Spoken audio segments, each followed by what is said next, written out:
네, 지난 시간에 이어가지고 우리가 이제 요 35분 토막 영상에서는 수업에 관련되어 있는 것을 중에 이제 우리가 원래는 수업 시간에 자세히 만나 갖고 이제 얘기를 해야 되는데 그 지금 온라인에서 설명할 수밖에 없어서 리포트를 어떻게 쓰느냐, 번역 어떻게 하느냐 요령 설명을 하도록 하겠습니다.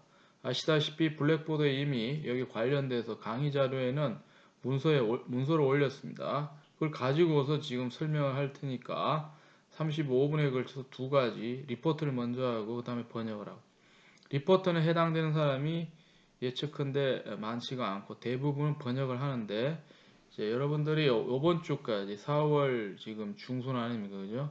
다음 주 월요일이 4월 13일이면 12일까지는 저한테 얘기하면 번역을 못하겠다는 사람은 제가 이게 수용을 해서 리포트로 돌립니다. 근데 얘기를 안 하면 자동으로 하는 걸로 하고, 제가 그 각자가 출석부 순서대로 해서 이 책 순서에 맞춰 갖고 그 논문 한 편씩 번역하라고 하는 것이죠. 그렇게 되니까 아직 며칠 남았으니까 제 이름 방송을 하고 나면은 소용이 없겠네요. 죄송합니다. 어쨌든 간에 그렇게 이제 하려고 한다 이 말이죠. 어, 그래서 그걸 잘 하기 위해서 설명 안 하고 막 시키면은 이제 오해도 많이 생기고 시행착오도 많이 생겨서 하나하나씩 설명할 테니까 여러분들 잘 들어보시고 그게 맞춰가지고 잘 들어야 되는 겁니다. 무슨 얘기를 하는지를 잘 들어가지고 그게 맞춰서 작업을 해 주셔야 되겠다 이런 생각을 하게 됩니다. 자, 그러면은 대학 리포트를 어떻게 쓰느냐 이 얘기를 합니다. 여기 보면은 제가 이렇게 갖고 왔는데 여러분은 분명히 블랙보드 강의 자료에서 이걸 볼 수가 있습니다. 자, 그러면 리포트를 보통 대학에서는 어떻게 이해를 하느냐라고 했을 때, 여러분들 이제 여기 이제 대학에 막 들어온 사람 거의 없으니까 대학 다녀봤으니까 대충 알 터인데, 리포트를 여러분들 리포트를 내주는 사람의 기준에 따라서 리포트 캐릭터가 정해지는데, 보통은 뭐 요약하기 해서 많이 얘기를 하는데 말이죠. 그것은 궁극적으로 되면 안 되고, 대학 내에서 언젠가는 논증적인 글을 쓰도록 하기 위한 것이 리포트라는 겁니다.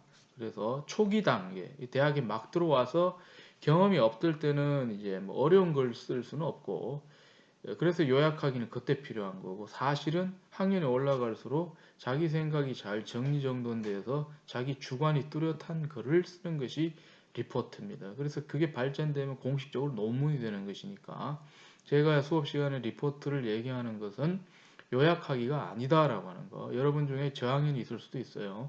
그렇지만은 요약하는 게 아니고 어떤 주제를 가지고 본인이 접근을 해서 자기 나름의 생각을 가지고 그걸 갖다 입증하는 식으로 써야 이게 리포트가 되는 거죠. 이거라는 거를 여러분 정확히 염두에 두시고, 잘 쓰던 모습 이렇게 하려고 노력하면 그것은 많이 평가에서 반영이 되고 참작이 됩니다. 그러니까 그걸 많이 생각을 해야 된다 하는 그 얘기를 할 수가 있습니다.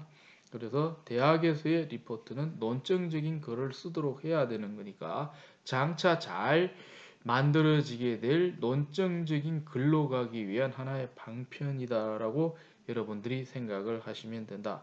그래서 이걸 흔히 우리가 이제 논설문이다 이렇게 얘기를 한다는 거죠. 논설문이 발전하면 논문이 된다. 논설문은 간단하고 논문은 체계가 더 복잡하면서 종합적이고 분량도 늘어나는 것이고, 그래서 논문을 쓰기 위한 훈련이다 생각하시고 이 시간을 좀 덜 해야 됩니다. 요약 쓰는 거는 사실 하루 종일 써도 할 수 있는 거 아닙니까? 뭐 20장, 30장도 쓸 수 있는데, 중요한 것은 자기 생각을 잘 정리정돈하는 그런 글을 쓰는 훈련을 해야 된다. 이런 얘기를 하는 것이다. 자, 형식은 어떻게 되느냐? 자, 기본적으로 여러분 알다시피 모든 논리에는 이게 이제 3단 구조가 일반적입니다. 서론이 있고 본론이 있고 결론이 있다 하는 그런 얘기입니다. 자, 그랬을 때에 서론에서는 곧 자기가 쓰려고 하는 것이 무엇인지를 제시하는 거예요. 그래서 문제제기라고 말할 수가 있습니다. 예를 들어서 무슨 사건, A 사건을 내가 다루겠다 만 쓰는 게 아니라 뭐가 나와야 된다? 왜 이걸 쓰느냐 이게 나와요.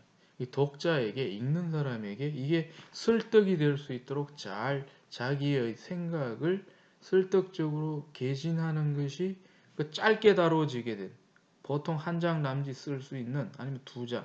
이 서론이 간단한데 여기에 반드시 들어갈 것은 뭘 쓰겠다는 말은 누구나 합니다. 그런데 이걸 왜 쓰는지를 제대로 해명을 안 하면 본론 봐도 별로 뭐가 없습니까? 힘이 없습니다. 이게 무슨 소리를 하는지 알 수가 없단 말이에요. 의도가 뭔데 이걸 자꾸 쓰느냐. 그걸 서론에 얘기를 해야 됩니다. 서론을 얘기를 해야 되는 것이 굉장히 중요해요. 정체가 불투명하면 그거 쓰나 마나. 정체가 언제 드러나? 앞부분에 드러나요. 내가 왜 이걸 쓰느냐라고 하는 그 얘기를 하고 써야 된다라고 하는 거. 배경 설명을 잘 해. 요걸 배치를 잘 해야 읽는 사람이 이해를 할 수가 있다. 자, 본론은 이제 결국은 중요하고 대부분이 본론이 아니겠습니까? 서론 결론은 간단하게 끝나지만 이 여러분이 쓰게 된 글의 대부분의 분량은 누가 차지하고 있냐면 본론이 차지하고 있어요. 본론은 몇 가지 정도로 세부적으로 구성을 또 세부화해야 됩니다. 본론에 들어가면 장을 몇 개 나눠요. 2개 해도 되고 3개 해도 되고 4개 해도 되고 5개 해도 되고 쓸데없이 너무 많이 하면 안 되고 그래서 몇 개 정도는 해갖고 그 주장하고자 하는 걸 뒷받침할 수 있는 큰 집을 하나씩 지어 나가야 되는 거죠. 그래서 뭐 1장, 2장, 3장 이렇게 딱딱딱 해갖고는 아무렇게나 들어있는 게 아니라 문제 제기한 거하고 연결이 돼야 돼요. 그것이 들어가서 본론을 구성을 해야 되는 것이다. 주제를 입증해 나가는 장치로서의 본론이 중요하다. 이렇게 볼 수 있죠. 결론은 별로 어렵지가 않은 것이 서론과 본론을 본인이 되돌아보면서 이제 마무리할 때 이런 말을 하고 싶다라고 하는 그거가 되는 거죠. 결론도 사실 그렇게 어려운 게 아닌 게 이 본론에서 얘기했던 걸 어느 정도 정리 한번 해주는 건 필요합니다. 전혀 안 하는 것보다 하는 게 낫습니다. 그래서 많이 할 필요가 없죠. 그죠? 간단하게 본론에서 많이 다룬 걸 압축해서 이거 얘기를 했는데 결론을 내자면 이러하든지 결론 이 부분만큼은 서론에서 문제 제기하고 연결이 돼야죠. 그죠? 그래서 이 문제 제기했는데 결론이 이렇게 나더라. 근거는 본론이 이렇게 나왔기 때문에 뻔한 얘기 아닙니까? 이렇게 아귀가 딱딱 맞아야 이 논문으로서의 논증력을 지닌다라고 우리가 얘기를 할 수가 있습니다. 자, 이게 하나도 없이 그냥 글만 쭉 휘갈겨 놓으면 어떻게 낸 거나 안 낸 거나 의미가 없단 말이에요. 그래서 잘 쓰든 못 쓰든 이거를 갖다가 최대한 구현하려고 애를 써야 이런 흔적이 보이면 평가가 유리하게 작용을 할 것이고 문장력도 좋고 동원도 많이 했고 글도 많이 썼고 뭐 여러 가지 보기는 좋은데 어디를 향해 왜 나가는지가 안 드러나는 거는 논지가 선명하면서 문장력이 떨어지는 것보다 훨씬 못한 글이 된다. 그래서 그걸 알아서 이 기본적으로 가야 될 길을 잘 지킨다는 것이 굉장히 중요하다. 자, 그렇게 됐을 때에 분량은 어떻게 되느냐? 여러분에게 많은 분량을 요구할 수도 없고 중요한 것은 이렇게 훈련하는 거죠. 논리적 글쓰기를 훈련하는 것이기 때문에 길게 쓸 필요도 없는 것이고 그래서 보통 우리가 A4지로 했을 때에 한 5페이지에서 10페이지 쓰라고 합니다. 이제 여러분한테는 10페이지 넘기지 말라고 했는데 여러분 잘 생각해 보시고 너무 적게 쓰면 또 논지가 안 드러나니까 그게 잘 드러나는 범위 내에서 10페이지 넘는다고 큰 문제 있는 건 아닌데 잘 쓰면 되는데 되도록 너무 많아지면 이제 실수가 많아지기 때문에 10페이지를 안 넘긴다 생각하고 한 5페이지는 넘고 5페이지 안 넘으면 무슨 말인지도 알 수가 없어요. 그래서 그 정도로 해갖고 한 쓰면 된다. 그래서 제가 뭐 이렇게 하는 걸 갖다가 대충 가이드라인을 보시고 여기 맞추려고 하면 되는 것이지 무조건 여기 맞추는 이런 건 아니고 그래서 A4지를 쓸 때에 이제 두 가지 방식이 있는데 이제 마이크로소프트에서 제공하는 폰트가 있고 그리고 우리나라께 한글 파일이 있는데 보통 우리나라 사람들은 한글 파일이 우리한테 편하기 때문에 많이 쓰거든요. 저는 명시하지 않겠습니다. 꼭 한글 파일이어야 된다라고 말하기는 힘든 것이 MS 워드가 편한 사람이 있으니까 본인들이 결정하셔도 되고 잘 모르겠거든 한글로 하는 게 좋습니다. 읽기도 편하고 그래가지고 본인이 알아서 하시고 만약에 이제 한글로 할 경우에는 글 크기를 10이나 11이나 12 정도로 여기보다 너무 커지면은 너무 많이 차지하고 있죠. 여기 여러분 보시는 게 좀 흔히 많이 우리나라에 쓰고 있는데 좀 글이 작죠. 글자 크기가 10입니다. 10. 위에 있는 이 정도 되면 이건 쓸데없이 큰 거고 이건 쓸데없다고 생각하고 이건 작을 수 있어요. 이게 답답한 사람은 12로 해도 근데 13 정도 하면 너무 또 커져요. 그죠? 그 정도로만 생각을 하면 된다. 줄 간격은 한글로 하면 여러 가지 있어요. 130이 있고 160이 있고 줄 간격이요. 이게 지금 숫자가 커질수록 줄간격이 커지는 거예요. 180이 있고 200이 있고 이래 있는데 보통은 설정 안 하면 160으로 찍혀 나와요. 그래서 보기가 좀 좋은 게 160보다는 180 보기가 좋고 200을 해도 되는데 200을 하게 되면 A4지 한 장에 쓸 수 있는 글이 적어지거든요.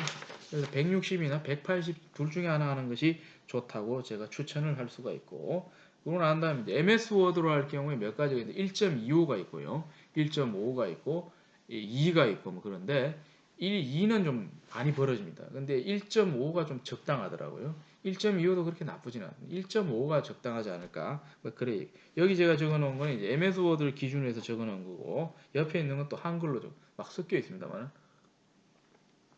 그렇다라고 하는 것을 이해를 하시고 하면 된다. 자, 쓰기 전에 준비 과정. 뭐 이건 뭐 말 안 해도 여러분 아시는데 이제 주제를 하나 정해야죠. 그죠? 근데 주제를 뭘 정하라고 내가 얘기했는데 서양 고대 안에서 Ancient History 안에서 하는데 중세를 쓴다든지 하면 이게 이제 해당 사항이 없는 거 아니에요. 그러니까 기본을 뭘 알아야 되냐면 이거 주제 정했는데 이게 시대가 어딘지 모르고 이게 헷갈리면 큰일 납니다. 그 정도는 여러분들이 판별할 수 있어야 돼. 정 모르면 물어보시든지. 그래갖고 이 응? 뭐 근대사나 뭐 현대사 이렇게 쓰고 이러면 안 된단 말이에요. 서양 고대 안에서 응? 기원전 3500년에서 어디 서로마 제국 멸망하는 게 서기 476년 요 사이 안에 있는 뭐 사람을 하든지 사건을 하든지 뭘 하든지 간에 전쟁을 하든지 하나 골라갖고 여러 가지 뭐 막 쓰고 그러면 안 되고 하나만 딱 골라갖고 쓰면 된다. 그 어스펙트를 많이 가져갈 필요 없습니다. 어스펙트라고 하는 거는 이 글을 전개해 나가는 논지라고 할 수도 있고 보는 시각이라고 할 수도 있고 측면이라고 해요. 어스펙트라고 하는 건 포인트라고 하는데 이 포인트가 원 포인트가 돼야지 뭐 세 개, 네 개를 동시에 다룬다든지 이건 이제 언제 쓰냐면 책을 쓸 때 광범위한 예를 들어 박사 논문이나 아니면 이제 학술적인 논문을 두껍게 쓸 때 20페이지, 30페이지가 아니고 몇백 페이지 쓸 때에 포인트가 5개 있고 4개 있고 뭐 이런 그렇게 하라는 게 아니에요. 하나만 하면 돼요. 어차피 뭐 5페이지, 10페이지 쓰는데 여러 가지를 막 다 쓰고 이럴 필요가 없고 이 문제 제기를 한 방향으로만 딱 해가지고 거기 맞게 본론에 장을 몇 개 꾸리고 결론을 간단하게 내. 이거를 자꾸 훈련해 봐야 된다라고 하는 거. 이 얘기를 하는 것이죠. 단선적인 아스펙트가 필요하다. 자, 형식적인 요소를 얘기를 하자면은 이게 이제 여러분들 늘 조심해야 되는 게 있는 게 처음 쓰는 사람도 있을 거고 그래가지고 이해는 하지만은 이 학술적인 글이 갖춰야 될 요소라고 하는 게 있는데요. 여러분들 이거 정말 잘 갖춰줘야 됩니다.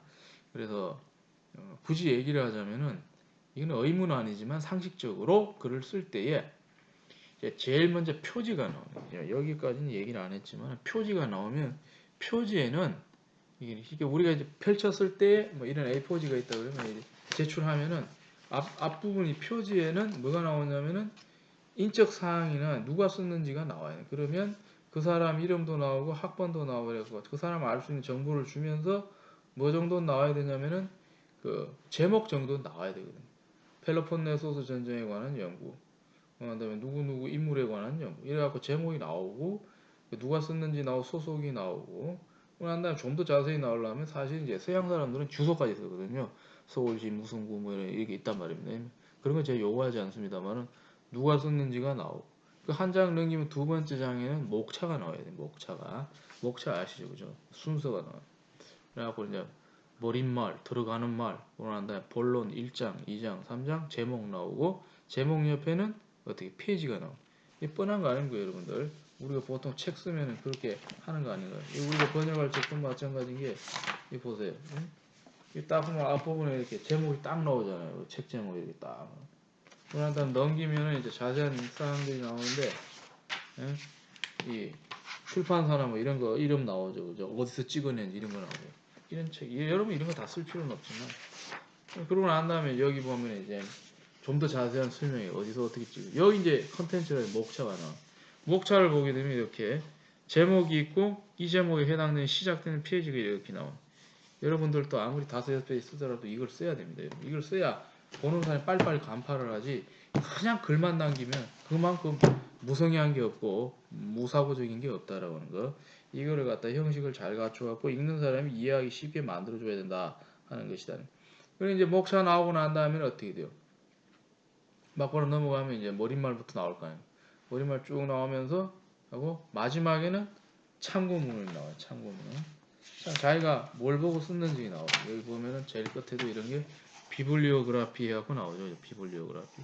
이거 쭉 나온 다음에 여러분들도 몇 개는 보는 거니까 참고문을 달아줘야 뭘 먹고 얘기했는지를 알 수가 있어요. 그래서 이제 이런 형식을 갖고 쓰고 이 리포트에는 두 가지 구조인데 대부분은 본문이고 나머지가 각주거든요. 각주를 후주로 뒤로 돌리지 말고 그 해당 페이지 바로 밑에 각주가 되도록 이렇게 다리 글자가 되도록 해석이 나와야 돼요.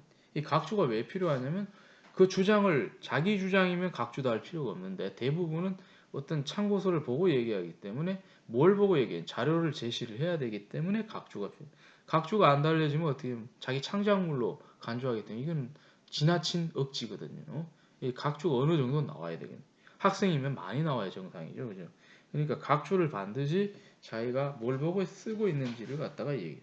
나의 생각 각주 이런 게 아니고 누가 썼던 어떤 책에서 몇 페이지를 보고 쓴다. 뭐 이런 거를 갖다가 제시를 해야 된다는 거예요. 이 각주에는 저자가 나와야 되고 그 저자가 쓴 자료명, 저서나 아니면 논문이 나와야 돼요.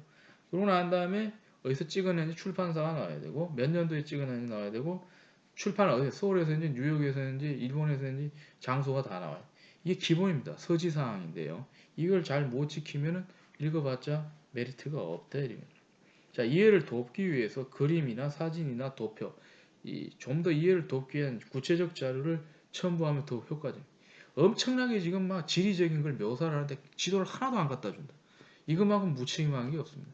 반드시 어떻게든지 찾아가지고 그 지도를 갖다가 그 해당 페이지에 그대로 붙이면 가장 좋고 그게 많이 너무 커갖고 독서에 방해가 되면 뒤로 갖다 붙이고 이런 방법이 필요하다. 이걸 잘 해야 된다. 그래서 제가 설명한 이유를 알겠죠. 이런 게 너무 처음 쓰면 몰라서 모르고 넘어가는 경우가 있기 때문에 이거 실수하지 말라고 지금 설명을 꼼꼼하게 하고 있다라고 하는 거죠. 자, 그러고 난 다음에 유의사항이 나오는데 유의사항은 6번째인데 언어적인 면이 문장이 지나치게 길어지지 않도록 유의해야 된다는 거죠. 자, 여러분들 만연체 조심해야 되는 게 만연체를 쓰다 보면 실수가 많이 발生. 지나치게 짧은 것도 너무 허탈하긴 한데 굳이 뭐가 좋으냐면 짧은 게 좋습니다. 이해하기 쉽기 때문에 독자가 길게 써버리면 본인도 이해를 못하는 소리였어요. 문장이 길어지지 않도록 자꾸 문장이 길어짐으로써 주술관계, 주어가 뭐고 수로가 뭔지 헷갈리면 안 되기 때문에 이걸 조심해야 되고 그리고 여러 분 정도 되면 이제 대학생이니까 남이 봤을 때에 내용은 이해될 수 있어요. 뭐 언어적으로 실수가 많아도 그러나 이게 눈에 많이 띄면 보기 안 좋죠. 그래서 띄어쓰기하고 맞춤법이 아주 중요하다는 겁니다. 띄어쓰기 제대로 안 되는 경우가 참 많은데 그게 심하면 감점 당할 수 없습니다. 아무리 글을 잘 써도 그러니까 여러분들 글을 다 쓰고 자신이 없는 사람은 반드시 이걸 잘 하는 사람한테 물어봐야 돼요. 이 맞춤법하고 띄어쓰기가 좀 맞는지 심하지 않으면 괜찮은데 심하면 이거 고쳐서 내야 된다는 거죠. 아주 중요하다는 그런 얘기. 그러니까 외국어 같은 것을 조심해야 되는 게 외래어와 외국어가 있습니다. 외래어라고 하는 것은 외국에서 났지만 우리나라에서 그냥 우리나라 말처럼 정착돼 버린 것 이게 외래어란 말이에요. 택시, 버스 같은 거는 여러분들 굳이 택시하고 가로 열고 TIXI 안 써도 뭔지 알거든요. 예. 우리나라 뭐 쓰는 말인데 alright 하는데 이거 굳이 뭐 영어로 안 달아줘도 되죠. 그런데 이 외국어라 그래도 우리나라 정착이 안 돼서 설명이 필요한 거 있잖아요. 우리가 잘 모르는 게 있잖아요. 예를 들어서 뭐 알렉산더 대왕 정도는 괜찮은데 뭐 처음 듣는 뭐 이상한 그리스의 장군이 나온다. 그런데 이걸 갖다 그대로 발음 나는 대로 아켈라우스를 써버리고 끝나버리면 안 된대. 괄호 열고 아르켈라우스 쓰고 좀 친절한 사람은 백과사전 찾아갖고 각주 넣어갖고 한두 줄 정도 이거는 몇 년부터 몇 년까지 산 사람인데 어떤 활동을 했다 출처 제시하고 다운 백과 뭐 어떻게 난 다음에 아니면 이제 무슨 책에서 봤다 몇 페이지 이렇게 하는 게 정석이라. 이게 부실한 것도 논문에 문제가 발생한다는 거죠. 자, 뭐 그런 얘기를 쓰는 것이고 그러고 난 다음에 이제 시간적인 그 데이터 표현이 정확해야 됩니다. 무슨 말이냐면요. 논문을 쓰는데 여러분들 막연하게 뭐 사건을 쭉 나열하고 있는데 그 전쟁이 있고 난 다음에 대략 몇십 년 후에는 다음 전쟁이 일어났다. 이렇게 막연하게 쓰면 안 되고 자료가 있는 이상은 정확히 몇 년, 몇 월, 며칠까지 써야 이게 정확한 역사에 대한 리포트가 돼. 이건 교양 과목도 아니고 전공 과목이라고 하는 것을 알고 이게 굉장히 중요하다. 시간적인 표현함에 있어서 전문성이 필요해. 정확성. 이걸 잘 생각해야 된다. 시간 너무 많이 가버렸어요. 그래서 15분 남았는데 이제 번역에 대해서 설명을 하도록 하겠습니다. 자, 번역에 대해서도 제가 강의 자료에 놔뒀는데 이거를 설명 안 하면 여러분들 번역하다가 오류가 많이 생길 수 있고 실수를 할 수가 있습니다. 그래서 이 번역 숙제를 왜 내주냐면요. 단순히 그것만 아닙니다. 영어 능력 측정은 아닙니다. 그것도 들어가지만 그만큼 중요한 게 뭐냐면 여러분들이 영어를 갖고 있는 능력은 대학생 정도면 평균치 내면 어느 정도 기대치가 있는데 제가 검토해보면 그게 다 도달할 거라고 저는 생각이 돼요. 그러니까 여기에서 이제 사람 몇 명이 특출한 사람이 있고 좀 덜한 사람이 있지 평균 내면 큰 차이가 없을 거라고 저는 생각이 됩니다. 그렇다라고 한다면 이 성적에 있어서 예를 들어서 상대적으로 평가를 한다면 어디서 유리해지냐면요. 이 실력 차가 별로 안 날 때는 그 사람이 번역할 때 얼마나 이 번역을 갖다가 독자가 이해하기 쉽도록 하기 위해서 많은 고민을 하면서 그런 번역을 해내느냐가 아주 중요하다는 거죠. 왜냐하면 여러분들 시간이 없고 바빠서 경우에 따라서는 그냥 뭐 검토도 안 하고 그냥 후다닥 해서 낼 수도 있어요. 그러고 난 다음에 그걸 믿겠죠. 나는 원래 잘하니까 결과가 잘 나올 거야 라고 할 수 있는데 그런 생각 하지 말고 시간이 걸리더라도 아무래도 20페이지 정도 하려면 여러분들 하루에 한 2페이지씩 한다 그래도 어떻게 돼요? 열흘을 갖다가 뭘 싸매야 돼요. 그죠? 하루에 몇 시간씩 내가지고 그렇게 반복을 수십 일 해야 된단 말이에요. 그러면 하루에 이 귀한 시간을 어느 정도 내서 투자하는데 본인이 투자하고 싶은 시간에 한 배를 더 투자한다고 생각해요. 내가 투자하고 싶은 건 굉장히 간략한 시간이지만 이 완성도를 끌어올리기 위해서 2배나 3배를 투자한다고 생각을 해야 이 완성도가 나옵니다. 얼렁뚱땅해서 낸다고 생각을 하지 말고 그러니까 여러분들한테 조금 부담스럽고 죄송한 건 분량이 한 20페이지면 한두 페이지 하는 건 아니거든요. 부담돼요. 그리고 몰아서 하려고 그러면 큰일 납니다. 안 되고 이걸 이제 먼저 유념을 하시고 그래서 이 번역을 잘 하기 위해서는 이 마음을 비워야 되고 그러고 난 다음에 나의 영어 능력만 평가받는다기보다는 내가 얼마나 완성도를 끌어올리기 위해서 제대로 된 고민을 하느냐라고 하는 그 훈련을 하면은 하고 난 다음에 기쁨이 클 겁니다. 뭐 성적 잘 받고 안 받고를 떠나서 이 투자한 만큼 공부라고 하는 것에 대해서 깊은 경지에 들어간 것에 대한 어떤 기쁨을 느끼게 될 것이다라고 생각합니다. 그래서 그렇게 좀 생각을 하고 이 번역하는 기간 동안에는 좀 돌을 닦는 심정, 산에 올라가서 이렇게 돌을 채려가는 거죠. 그런 마음이 돼야지 아까 말한 것처럼 막 번개불에 뭐 구워 먹듯이 후다닥 이렇게 하려고 하면 안 된다 하는 그런 얘기는 특히 영어에 자신 있는 사람들 좀 조심해야 될 게 그 날조를 하면 이게 날림 공사를 하다 보면은 스스로에게 도움이 안 될 수도 있다. 좀 천천히 하려고 하는 생각을 좀 가져야 된다. 자, 번역 맡은 사람은 여러분들 대부분일 텐데 일반적 유의사항부터 한번 보도록 하겠습니다. 크게 보고 하는 번역은 이렇게 합니다. 첫째는 번역을 할 때 구문을 정확히 보고 문법적으로 온전히 이해한 다음 옮겨질 말이 한국어로 자연스러운지까지 다 고려해서 머릿속에서 전체 한 문장이 온전히 완결된 다음에 번역을 실제로 돌입해야 한다. 무슨 말인지 아시겠죠? 보통 문장을 보면은 여러분 하나도 쉬운 게 없는 게 기본이 다 길거든요. 다 긴데 저도 급할 때는 어떻게 하냐면요. 긴 문장을 끝까지 안 보고 뭡니까? 막 그 동시에 막 번역하면서 막 맞춰 나가는데 그건 급할 때 하는 거고 여러분 지금 그렇게 하면 안 되고 처음부터 끝까지 다 읽고 이해가 다 되고 구문 분석이 머릿속에 완벽히 이루어져요. 그리고 이거 한국말로 올릴 때 처음부터 끝까지 머릿속에 다 들어와요. 그 상태에서 첫 문장을 이렇게 해나가야 됩니다. 그게 아니고 그냥 하면서 때려 맞춘다. 굉장히 위험합니다. 그러니까 그걸 갖다가 인내를 해야 된다는 그 말이에요. 둘째는 그러고 난 다음에 그 이상적으로 좋은 건 뭐냐면 이거 참 권하기가 좀 죄송한데 예를 들어서 한 20페이지 되잖아요. 그러니까 번역을 하려고 하지 말고 처음부터 끝까지 한번 읽어보고 번역 들어가라. 여러 번 읽으라고 하면 시간이 없으니까 처음부터 한 번은 정독을 해서 끝까지 해서 어느 정도까지는 내용 파악이 돼야 돼요. 그러고 다시 읽으면서 번역하는 게 좋다는 그 말입니다. 예. 그렇게 하기 싫죠, 그죠? 그렇게 하기 싫지만은 여러분들이 제대로 한번 내용을 이해하려면 5-6번 읽어야 될 겁니다. 정독에. 그렇게 할 시간은 없는데 최소한 한 번은 그렇게 하는 게 좋고 그마저도 여러분 개인 상황이 바빠서 못하게 되면 그걸 뭐 권면할 수는 없는데 그렇게 되면 어떻게 되느냐 시간의 셋째가 되는데 시간상 충분하지 않은 자들은 대략 한 2페이지 정도는 한 번에 읽어버려요. 읽어서 처음부터 끝까지 읽고 흐름 파악을 해요. 이렇게 해서 이렇게 나오는 거구나. 이해를 하고 난 다음에 다시 원래부터 돌아가서 뭐 한 문장씩 끊어서 번역을 하는 이런 식으로 가야지. 그냥 안 읽고 그냥 한 문장씩 하는 것만큼 오류가 많이 발생할 수 있어요. 여러분들이 이게 생각이 돼야 돼요. 내가 번역하는데 언제 시간이 많이 걸리냐면은 다 끝내놓고 처음부터 끝까지 검토할 때 시간이 많이 걸린다고 생각을 해야 돼요, 여러분. 그러니까 어떻게 되냐면은 주어진 시간에 예를 들어서 100% 시간이 있으면 70%는 초벌 번역 처음부터 끝까지 완성이고 나머지 30%는 이 시간만큼 처음부터 끝까지 두 번을 보든 세 번을 보든 한 번을 보든 꼼꼼하게 보고 고친다고. 이 두 개가 이루어져야 제출이 돼요. 그게 안 되면은 여러분 어떻게 돼요? 검토도 안 하면 되잖아요. 날림 공사거든요. 굉장히 위험합니다. 그래서 그걸 해야 되기 때문에 좀 그런 마음의 생각을 하고 작업을 해야 된다. 절대로 전혀 사전 읽기라고 해서 프리리딩을 갖다 안 하잖아요.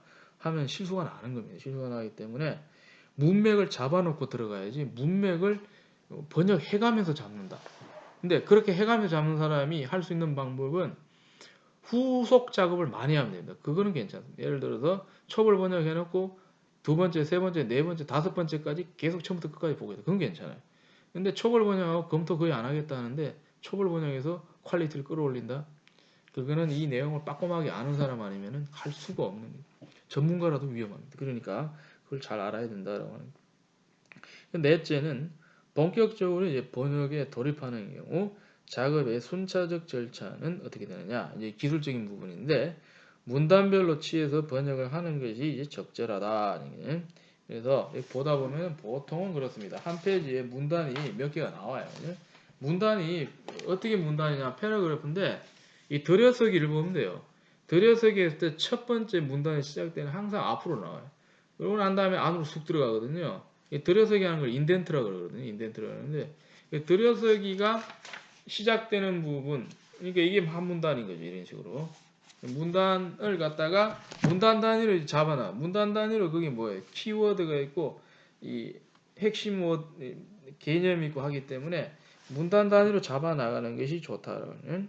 그리고 온전히 내용 파악이 되고 난 다음에 이해력을 가지고 번역을 해야 된다는 거죠. 그러니까 문맥과 배경 정보가 안 잡히는 경우에는 어떻게 되냐면은 다시 읽어보고 그래도 모르면 그 관련 우리나라 말로 된 이 부분을 해석하는 거를 백과사전 인터넷 검사하든지 아니면 책을 보든지 하고 이해를 해야 됩니다. 안 그러면은 문맥을 못 잡아 엉뚱한 번역이 막 나올 수가 있어요. 그러면 그거는 이제 나중에 성적에서 좀 불리할 수가 있기 때문에 그런 것들도 조심해야 돼요. 두 번째는 기술적인 부분을 얘기하도록 하겠습니다. 번역된 한국어가 어떻게 나올지는 미리 예견해서 두 가지를 고려하여 작업이 되어야 한다. 원문을 기계적으로 적용시키면 대체로 한국어가 아주 부자연스럽다. 원문 따라가는 걸 갖다가 기계적으로 따라가면 안 된다는 거죠. 큰일 난단 말입니다. 그러니까 원문을 이해를 해서 그 뜻이 반영되도록 하는 게 번역이지 그 원문대로 막 거기서 뭐 직접화법인데 그게 맞춰가지고는 직접화법 끝까지 뭐 잡아내겠다. 이런 것들이 한국말로 넘어올 때 큰 문제가 발생하면 그때는 전략적으로 이제 합의를 봐야 되는, 타협을 해야 된다는 게. 여기서 기술이 필요한데 원문의 구조가 부분적으로 한국어 전환 시 변화가 되어야 한다면은 이게 아무리 노력해도 이제 한국말로 바꿀 때는 기술적 한계가 있다면 그걸 바꿔야지. 그걸 어색한 한국말로 어느 정도 어색한 건 괜찮아요. 심하게 어색하면 안 된다. 그런 얘기는. 100% 원문만을 고집하는 것도 문제가 된다는 거죠. 그래서 원칙은 원문을 지키려고 최선을 다해 노력하다. 이게 굉장히 중요하고 자기 능력을 다 지킬 수 있으면 하는 건데 한국말 너무 많이 깨진다. 부자연스럽다 하면 타협을 해서 절충시켜라 하는 거죠. 그렇지만은 다시 강조하지만은 좀 어렵습니다만 원문을 살리려고 노력을 해요. 원문을 다 깨놓고 번역하면 어때요? 그 번역 안 하는 거하고 똑같아요. 그러니까 평가의 가장 큰 요체는 이미 제가 이 색깔로 딱 해놨는데 평가자가 보기에 두 가지 고민이 깊이 든 상태에서 끊임없이 이런 번역이 이루어지는 이건 만점입니다. 이거는 번역이 중간에 오류가 몇 개 있다 하더라도 이런 식으로 철저히 원칙을 지켜가면서 원문을 살려가면서 그렇지만 우리나라 말을 어느 정도 살리면서 이게 조화롭게 잘 이루어지는 번역은 어떻게 돼요? 이거는 만점이라고 얘기할 수 있습니다. 자, 그런 다음에 둘째, 한국어와 영어의 원문이 아주 구조적으로 다르다는 걸 여러분 당연히 알고 있죠, 그죠? 이렇게 바꿀 수가 없어요. 우리나라는 이걸 갖다 수동태로 안 쓰는데 영어는 절개 수동태 쓰고 뭐 이런 게 있단 말이죠. 우리나라는 사람이 주어가 안 되면 어색한데 영어 같은 경우는 자유자재로 되거든요. 이걸 너무 영어식으로 따라가도 안 된다라고 하는 이런 것도 잘 알아야 된다는 거죠. 그런즉 영어에서 아주 긴 문장이 굳이 한국어에서도 반영될 필요 없거든요. 영어는 긴 문장이 많이 있거든요. 우리나라 사람들도 긴 문장 좋아하지만은 긴 문장을 기술적으로 잘 쓰는 사람이 써야 이해하기 쉽지. 그냥 생각 없이 막 긴 문장 하면은 결국 자기도 이해 안 되고 독자도 이해 안 되고. 그래서 대충 다섯 여섯 절 계속 문장이 안 끝나고 계속되면 이건 문제라고 보시고 여러분들 한번 끊어서 하세요. 영어는 한 문장 돼 있더라도 한국말은 두 문장 해도 된다 이 말이죠. 이런 걸 갖다가 잘 뭐 때문에 문제가 있냐면 우리나라에는 발달하지 않은 관계사 때문에 관계대명사 때문에 문제가 많이 발생합니다. 뒤에서 계속 끊어서 막 수식을 해갖고 오죠. 그렇기 때문에 이걸 그대로 고지고대로 번역하기보다는 어떻게 돼요? 기술적으로 관계대명사식이 아니라 한국식으로 해갖고 순차적으로 순서대로 번역하는 게 굉장히 설득력이 있다. 셋째, 되도록 앞에서 뒤로 하는 번역이 좋다. 그 말입니다. 자, 그러고 난 다음 넷째, 수동, 능동. 이걸 갖다 태라고 그래요. 태. 수동태냐, 능. 그러고 난 다음에 직설 표현이냐, 가정 표현이냐. 직설법은 현실적인 거, 가정법은 현재 사실의 반대거든요. 여러분 배웠습니다. 영어 문법에서. 이 법이라고 하는, 무드라고 하는 게 있고, 인용에도 직접이고 간형이 있거든요. 이거를 원문을 살려서 번역해야 뉘앙스가 살아나지, 이거를 갖다가 우리나라식으로만 심하게 뜯어고치면 원문이 죽어버린다는 거예요.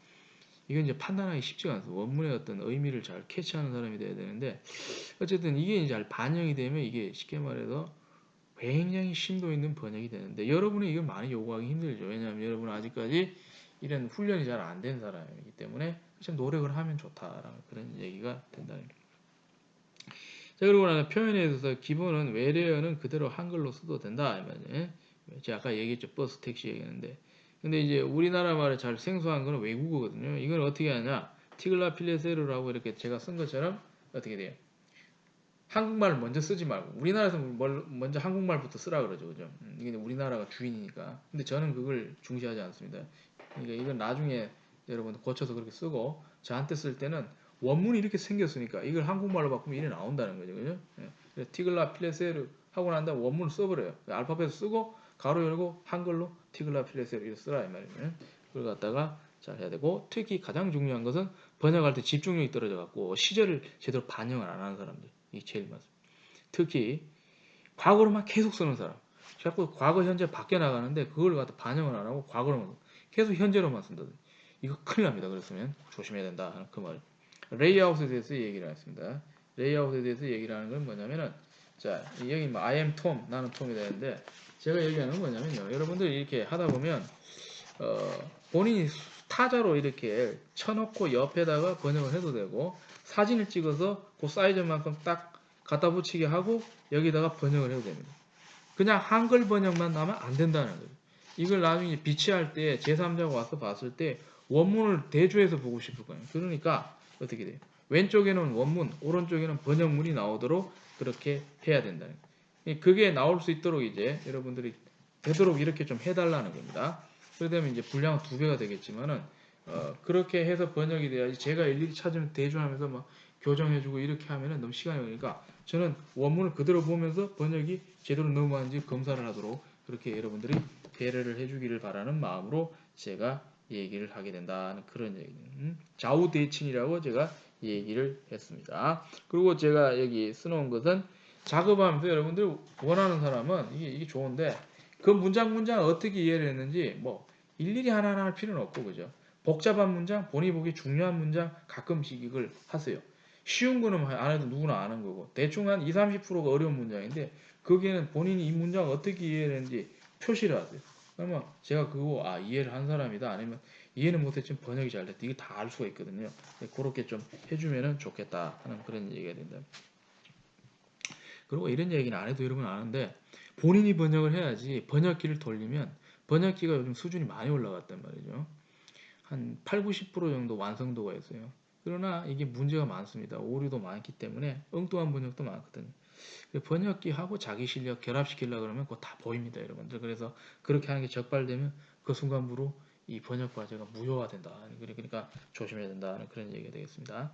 그래서 이제 영어 텍스트를 바꾸는 훈련을 갖다가 제가 하나 해봤는데 설명을 좀 하면 이렇게 되거든요. 영어 텍스트가 왼쪽에 있고 번역문이 오른쪽에 있는데 Regarding ancient historiography, historians of Sumer and Akkad find themselves in a situation radically different from that of Greeks during the classical world in that they have no historical narrative at their disposal. 이거를 여러분이 영어 한 문장이라고 한 문장 고치면 우리나라 말로 하는데 굉장히 이상해져요. 그래서 제가 중간에 보면은 어떻게 돼요? in that 앞에서 끝에 두 번째가 전치사 더하기 그 관계대명사를 유도하는 that이 나오죠. 그죠? in that 구문에서 앞에서 끊어버렸어요. 뒤에서 수식하는 걸로 하면 어색하기 짝이 없기 때문에 문장이 너무 길단 말이에요. 그래서 두 개로 번역할 수 있는 방안을 갖다가 제시한 것이다라는 거죠. 그런 식으로 이렇게 말해서 번역을 끊어서 할 수 있다라고 하는 것이. 그리고 한 가지 더. 원문에 있는 것은 무엇이든지 다 번역해야 된다. 간단한 인명, 지명이 있어도 그리고 그림이 아닌 이상 그림만 나와 있는 건 번역이 안 되겠죠. 그죠? 그런데 지도 같은 것도 있을 수가 있어요. 지도 같은 거. 이 지도 같은 것도 여러분 지도 그대로 그려가지고 옆에다가 가로치고 한글로 다 바꾸는 이런 노력을 하세요. 근데 글자 자체가 안 나와 있는 그림은 할 필요가 없어요. 글자 자체가. 그래서 이 보다 보면은 이게 고대의 문헌이기 때문에 곧잘 도표가 나오고 이런 거 막 나오죠. 이거 뭐 뭐로 번역합니까 하면서 이런 거 다 해야 됩니다, 여러분들. 그래갖고 여러분 만약에 판단이 안 서면 저한테 물으면 돼요. 몇 페이지 해야 됩니까 말해요. 여기도 보면 이렇게 나오죠, 그죠? 원래는 이게 컬러로 사진이 있거든요. 이런 것도 해야 됩니다, 여러분. 그림 하나 이렇게 스캔해서 붙이고 이거 번역을 다. 꼼꼼한 걸 제가 보려고 하니까 그렇게 해서 나중에 돼서 제출합니다. 나중에 시간 되면 몇 번 더 번역에 대해 설명드리겠습니다. 시간이 너무 많이 가가지고. 그래서 이 리포트 과제, 번역 과제 일부러 제가 시간을 많이 늘려놨죠. 원래 4월까지 받으려고 했는데 일부러 여러분들이 지금 아직까지 복사집에도 안 맡겼고 그래서 여러분들이 이걸 받고 그래서 제출할 때까지 5, 6주 정도 있거든요. 시간이 모자라지 않을 겁니다. 리포트나 그러나 이제 좀 많이 매달려 있어야 됩니다. 그래서 좋은 성과가 있기를 바라면서 여기까지 설명하고 수업을 마치겠습니다. 감사합니다.